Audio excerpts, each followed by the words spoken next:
दोस्तों, किसी भी औरत की ये एक चीज देखकर ही उससे विवाह करना चाहिए, अन्यथा अनर्थ हो सकता है, पुरुष के जीवन का विनाश हो सकता है। जो पुरुष स्त्री की इन चीजों को देखकर उससे विवाह कर लेता है, उसे जीवन भर दुख भोगने पड़ते हैं। आज हम एक प्राचीन कथा के माध्यम से आपको बताने का प्रयास करेंगे कि औरत की कौन सी चीज देखकर उसे विवाह करना चाहिए। दोस्तों, स्त्री की सुंदरता मोहमाया है। जो स्त्री की सुंदरता के माया जाल में फंस जाता है, उसका विनाश हो जाता है। प्राचीन काल से ही कहा गया है, जो स्त्रियों में रत हो जाता है वह नष्ट हो जाता है। स्त्रियों का कोई अगम्य नहीं होता, स्त्रियों का कोई प्यारा नहीं होता। जब तक स्त्रियों को कोई पुरुष नहीं मिलता, तब तक वह बड़ी ही सती सावित्री बनकर रहती है, और जब वह किसी पुरुष को अपने वश में कर लेती है तो चाले चलती है, अपनी धूर्तता पर उतर आती है। इसीलिए विद्वान ऋषि मुनि कहते हैं कि बुद्धिमान मनुष्य को स्त्रियों से दूर ही रहना चाहिए। जो खुद का कल्याण चाहता है, जो परम पद की अभिलाषा रखता है, वह अपने मुख से किसी स्त्री का नाम भी ना ले। क्योंकि स्त्रियां विपाद करती है, रमण करती है, घुड़कियां देती है, हंसते के साथ हंसती है, रोते के साथ रोती है, चाले चलती है। अतः स्त्रियों की माया अपरंपार है। स्त्रियां एक पुरुष को देखती हैं, दूसरे पुरुष को चाहती है, तीसरे पुरुष के साथ भोग विलास करने की इच्छा रखती है। अतः इनका कोई प्यारा नहीं होता। जो पुरुष अज्ञानवश होकर यह सोचता है कि वह स्त्री उससे प्रेम करती है, तो वह बड़ा ही मूर्ख है। ऐसे अज्ञानी पुरुषों के साथ स्त्रियां खेल करती है, पंख नुचे हुए कौवे के समान उनके जीवन को बर्बाद कर डालती है। स्त्रियों की सुंदरता पर मोहित होने वाले पुरुषों को महान ऋषि मुनियों ने कहा है कि कामदेव स्त्रियों के ही दास हैं। जो पुरुष काम के वश में होकर स्त्रियों के पीछे लगता है, वह अपने जीवन को बर्बाद कर डालता है। दोस्तों, इस विषय में प्राचीन कथा मिलती है, जिसे सुनकर आपको पता चल जाएगा कि स्त्री की सुंदरता केवल मोह माया है। केवल स्त्री का चरित्र ही उसकी सुंदरता की निशानी है। इस कहानी को आप पूरा जरूर सुने। दोस्तों, प्राचीन काल की बात है। मध्य देश में एक अत्यंत शोभायमान नगरी थी। उस नगरी में एक सेठ रहता था, जो चीजों को बेचकर धन कमाता था। उस सेठ की एक बहुत ही सुंदर कन्या होती है, जिसका नाम सुकन्या था। सुकन्या अत्यंत गुणवान, चरित्रवान थी। जब सुकन्या जवान हुई तो उस सेठ को अपनी पुत्री के विवाह की चिंता सताने लगी। उस नगरी के एक महान राजा थे, जो अत्यंत गुणवान और बुद्धिमान थे। उस राजा का एक पुत्र था, जो बहुत ही चंचल और उन्मत्त स्वभाव का था। वह सदैव ही सुंदर सुंदर स्त्रियों से घिरा हुआ रहता था और स्त्रियों से खुद की सेवा करवाता था। उसे नाच गाना करना, मद्यपान करना आदि बुरी आदतें थीं। फिर एक दिन वह राजकुमार घोड़े पर सवार होकर उस नगर में सैर करने के लिए निकलता है। तभी वह घोड़े पर बैठकर उस सेठ के घर के पास से गुजरने लगता है, तो वह देखता है कि एक अत्यंत सुंदर कन्या घर के सामने खड़ी होकर अपने बाल सुखा रही थी। वह कन्या परम सुंदरी, रतिमान मर्दिनी और मुनिमन मोहिनी थी। उसे देखकर कोई भी उस पर मोहित हो जाए। जब राजकुमार ने उस कन्या को देखा तो वह मंत्रमुग्ध हो गया, उस सुंदर कन्या पर मोहित हो गया। देखते ही उस राजकुमार को उस कन्या से प्रेम हो गया। वह सुंदर कन्या कोई और नहीं बल्कि सेठ की बेटी सुकन्या थी। सुकन्या के सुंदर मानमोहक रूप ने उस राजकुमार को पूरी तरह से जकड़ लिए। उस राजकुमार की सूध बुद्ध नहीं रही और वह राजकुमार वहीं से लौटकर अपने राजमहल चला गया। उस राजकुमार ने खाना पीना छोड़ दिया और पलंग पर लेटकर उसी सुंदर कन्या के बारे में सोचने लगा। उस राजकुमार ने पूरा दिन भोजन नहीं किया और दुखी होकर बस उस कन्या को पाने की कामना करने लगा। जब यह बात महाराज को पता चली कि उनके पुत्र ने खाना पीना छोड़ दिया है, तो वे दौड़ते हुए अपने पुत्र के कक्ष में चले आए। महाराज को अपने पुत्र की ऐसी अवस्था देखी नहीं गई। महाराज अपने पुत्र के पास जाकर उसे पूछने लगे, हे पुत्र, भोजन क्यों नहीं करते हो? क्या हुआ है? तुम्हारी जो भी इच्छा है वह पूरी की जाएगी। तुम हमसे कहो, तुम्हारी क्या परेशानी है? तब वह राजकुमार कहने लगता है, हे पिताश्री, मैं जब घोड़े पर बैठकर सैर करने के लिए नगर में गया था, तो मुझे एक अत्यंत सुंदर कन्या दिखाई पड़ी, जिसे देखते ही मुझे उससे प्रेम हो गया है। मैं उस कन्या से विवाह करना चाहता हूं। यदि उस कन्या से मेरा विवाह न हुआ तो मैं अपने प्राण त्याग दूंगा। फिर महाराज कहते हैं, हे पुत्र, तुम चिंता न करो। तुम्हारा उस कन्या से विवाह न कर सकूं तो मैं तुम्हारा पिता होने के योग्य नहीं। हे पुत्र, तुम बिल्कुल भी चिंतित ना हो, मैं आज ही उस सुंदर कन्या के पिता से तुम्हारे विवाह की बात करता हूं, वह मना नहीं करेगा। कौन भला राजकुमार से विवाह के लिए न कहेगा। महाराज अपने मंत्रियों से कहकर उस कन्या के बारे में पता करने को कहते हैं। सभी मंत्री अपने सिपाहियों को कहकर पता करते हैं कि वह एक सेठ की कन्या है।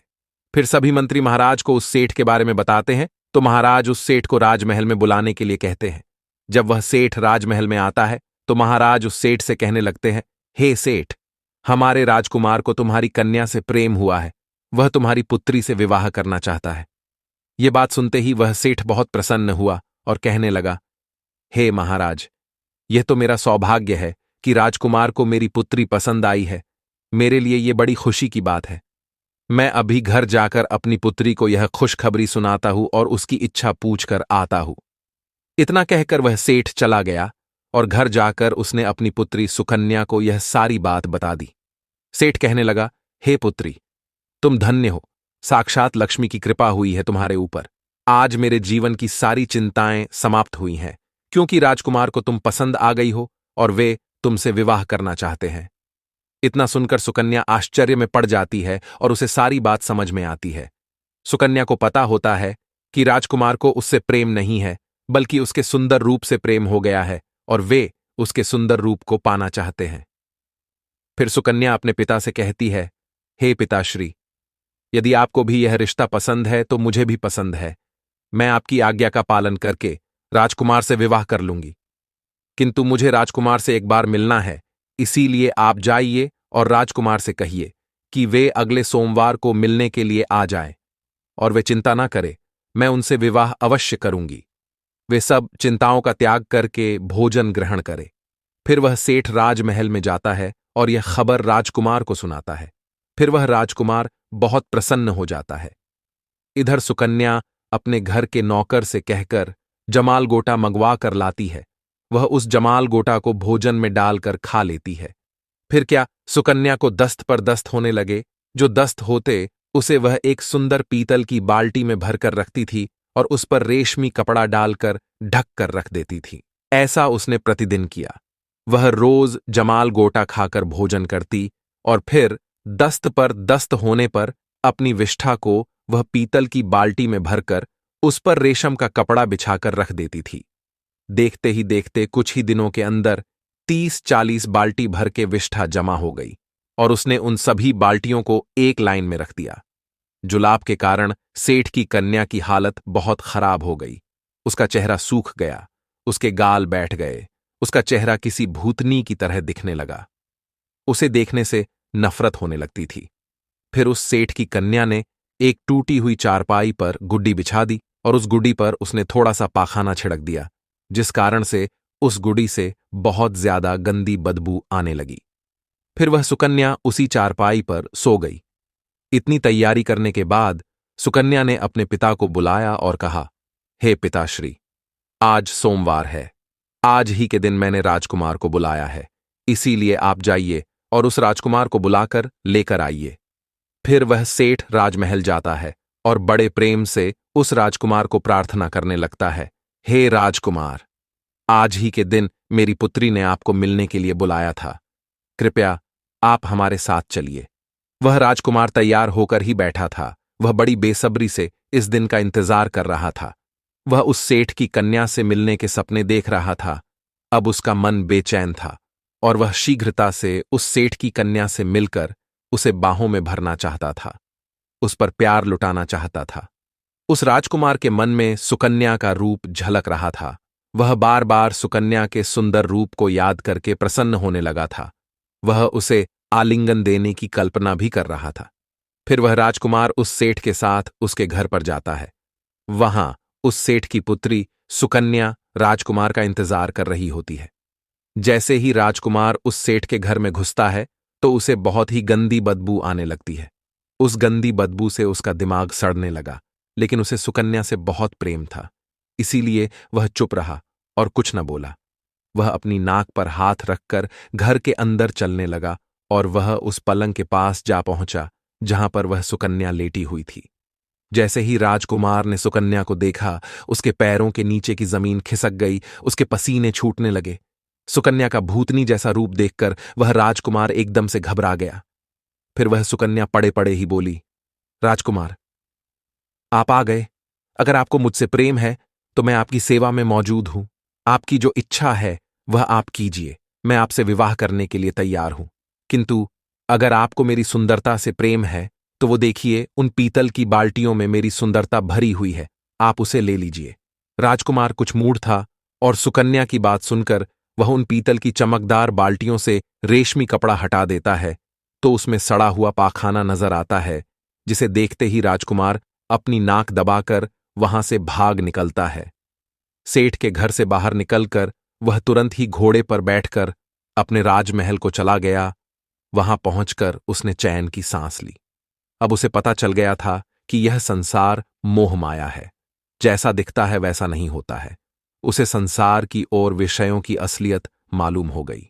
वह कहने लगा, यह संसार कुछ भी नहीं है, बस मोह माया है। जैसा दिखता है वैसा नहीं है।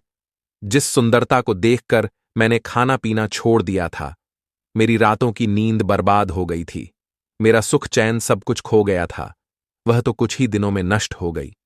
फिर उसी दिन उस राजकुमार को संसार से विरक्ति हो गई, उसमें वैराग्य आ गया। वह उठ खड़ा हुआ, उसने अपने राज का त्याग कर दिया, पूरे शरीर पर भस्म लगा लिया, मृगछाला को धारण किया और वन में चला गया।